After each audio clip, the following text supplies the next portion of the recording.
morning. Welcome.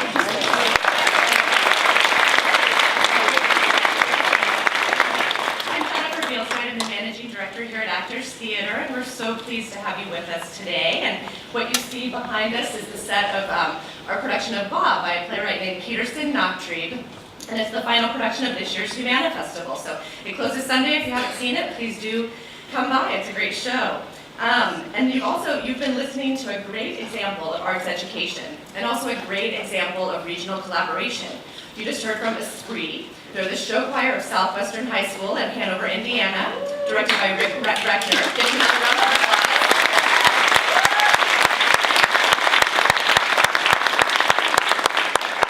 I also serve as the chair of the Arts and Cultural Attractions Council, known as ACA. And ACA represents 108 arts and cultural organizations in this region. So anything from Actors Theater to the Zoo, to the Portland Museum, to the Carnegie Center in Southern Indiana. So quite a breadth of organizations. And as leaders of these organizations, we work together to define common goals and then develop programs and initiatives to bring us together and leverage our collective strength in both utilizing our direct economic impact in this region as well as our tremendous quality of life impact. And so ACA is hosting this event with Dr. James Catterall today because we want to deepen the conversation and talk about the importance of exposing students to arts and cultural programming so that we can help this community to reach its educational attainment goals. So we're glad that you're with us today to do this. And now I get to introduce you to someone who can share with you firsthand the importance of arts education. I want to introduce you to Sabrina Spalding, an alumnus of Walden Theater, and she's also pursuing a career in arts education. So I give you Sabrina.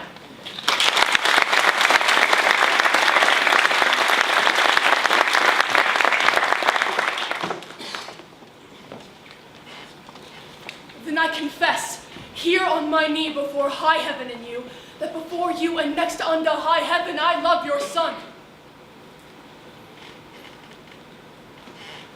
My friends were poor, but honest, so is my love. Be not offended, for it hurts not him that he is loved of me. I follow him not by any token of presumptuous suit, nor would I have him until I do deserve him. Yet never know how that desert should be. I know I love in vain, strive against hope. Yet in this captious and untenable sieve, I still pour in the waters of my affection and lack not to lose still.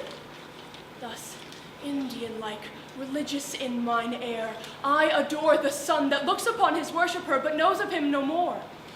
My dearest madam, let not your hate encounter with my love for loving where you do, but if yourself, whose aged honor cites a virtuous youth, did ever in so true a flame of liking, wish chastely and love dearly that your dying was both herself and love?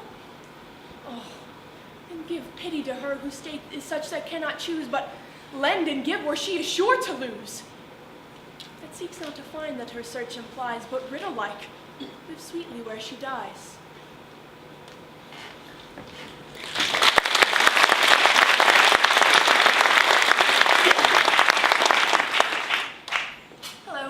I'm Sabrina Spalding, and that was a monologue from All's Well That Ends Well. I would just like to take a few minutes to talk with you all about the impact that theater has had on my life. Theater to me is more than just saying words on a stage. It's taught me to focus, whether it was on my voice, my body, my lines, or the scene that was happening in front of me. I had to be aware of everything. If by some chance one of my fellow actors or I forgot a line, I had to think critically about how to fix the accident and keep the show moving. I have developed these traits early in my life, and they've helped me ever since. I was introduced to theater at a young age. I can remember when I was 8 years old, seeing my older sister in King Lear and being absolutely enthralled by it. Not only after that did I join my grade school's drama club, I would go see my friends at productions in Walden Theater. When I saw those shows, I was in total awe. I couldn't believe that these kids in high school and children my age could put on shows of that caliber. After 2 years of watching my friends in amazing shows like Summer and Smoke, The Duchess of Malfi, and Measure for Measure, I decided that when I started high school, I would sign up for acting classes at the Conservatory of Walden Theater. When I began high school, the theater I had done in the past had given me a good basic set of study skills. I was able to grasp concepts quickly, and I developed a way to study for tests based on how I studied for my lines. However, I knew subjects like math weren't really my thing. So to keep from going insane, I joined my high school's drama club and began my classes at Walden Theater. Walden was such a big part of my life, and it still is. It isn't just theater. It taught me so many things. I picked up on politics, social issues, different histories, and even class struggles. The list could continue for days. You may ask, well, how on earth did you learn those things there? You see, Walden taught me to go above and beyond the ordinary. So when I began to work on my character development, for whatever show I was in, I would read up on the culture and history of whatever time period the play was set in. The need to go the extra mile seeped into every part of my life. In my math classes, I began to break down word problems like I would break down my lines. I found a newfound passion for history that I'd never had before. When I didn't understand a topic in class, I would raise my hand and ask the teacher a question because I wasn't afraid to speak up anymore. I also really developed my public speaking skills, as you can see.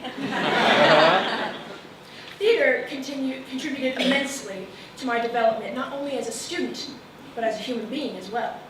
After choosing to further my education at the University of Louisville, I had another decision to make. Should I continue having the presence of theater in my academic life, or should I go the more traditional business route? After thinking intensely about it, I couldn't in good conscience leave behind this huge part of my life. So I thought about what I wanted to do and how I could integrate my love of theater. Then it hit me. The thing I want most in the world is to share my passion with others. I want to inspire children like my teachers have inspired me. So I decided that I wanted to be a teacher of theater and English. I know the best way to serve myself is to serve my community. I began interning at Walden Theater, where I work with younger kids and help them with scene work. I want to inspire children to go above and beyond what they are told they can do and help them realize all that they are capable of doing.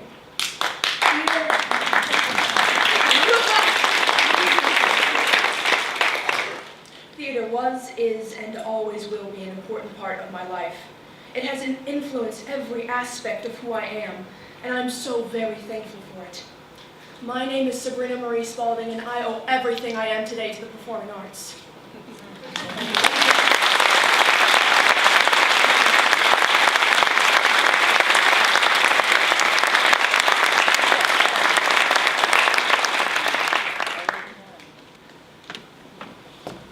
Wow, this is the very definition of hard act to follow. But that's how they've cast me today. I'm Joe Reagan, the president of Greater Louisville, Inc. And what an inspirational way to start the morning. Let's give applause for these two wonderful acts and wonderful messages from Sabrina and from the Southwestern Show Choir.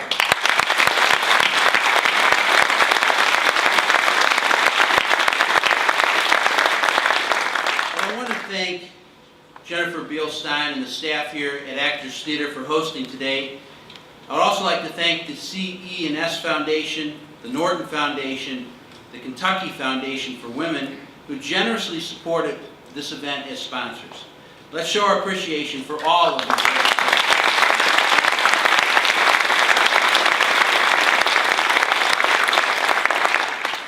Last fall, the organization that Jennifer chairs, the Arts and Cultural Traction Council, ACA, led a visioning process about how the sector of arts and culture can help the greater Louisville region become the idea capital of the world, where imaginations and individuals thrive. The nearly 100 participants were from arts and cultural organizations, the business community, foundations, government, service organizations, and the education sector. The group agreed that arts and culture is an essential asset in building and sustaining a vibrant, thriving community. Engaging quality experience and creativity and innovation, the core attributes of arts and culture, are central to a community's development. The plan that was developed is now the strategic objective of the ACA, and that is to inspire the imagination of a community where everyone thrives, to inspire the imagination of a community where everyone thrives.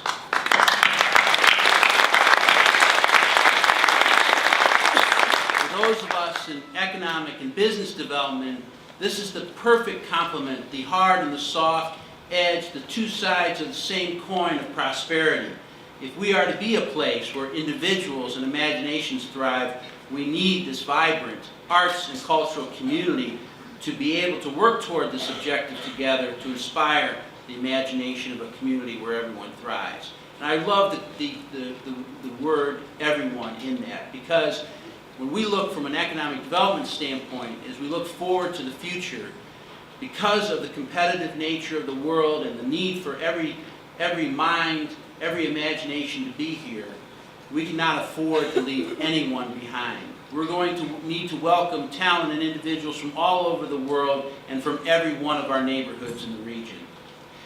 A focus on education was one of the main outcomes from that visioning process, which fits nicely into the overall vision of the community. It's essential.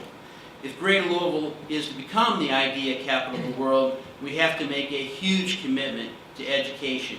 And I did recognize here today the Vice Chair of Jefferson County Public Schools Board of Education, Diane Porter.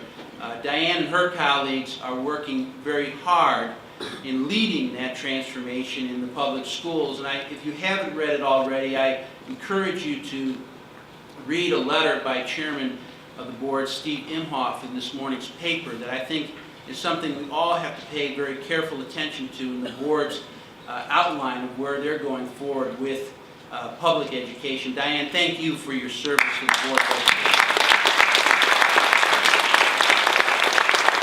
The reason we have to pay attention is our statistics are not good. At Jefferson County Public Schools, only 65% of ninth graders graduate high school 4 years later. Among African Americans, that number is only 60%. 67% of employers state that youth 20 to 25 do not succeed in their jobs because of a lack of character, good work ethic, or problem-solving skills. Some of the very things that you heard Sabrina talk about in what she has learned from her experience. We know education is essential. According to one estimate, 64% of jobs in 2018 will require more than a high school diploma, and in 2010, only 31% of public school graduates in Louisville were college ready. Only 31% of public school graduates in Louisville were college ready, as reported by the Kentucky Department of Education. Last month, the unemployment rate for high school dropouts in this country was 13.7%. And as you know, overall on average, we have about, in this country, we've had about a 10 to 11% unemployment rate. Now pay attention, please, as I go through these statistics, because I think when I hear these, they are so dramatic, they prove the case of education from an economic development standpoint.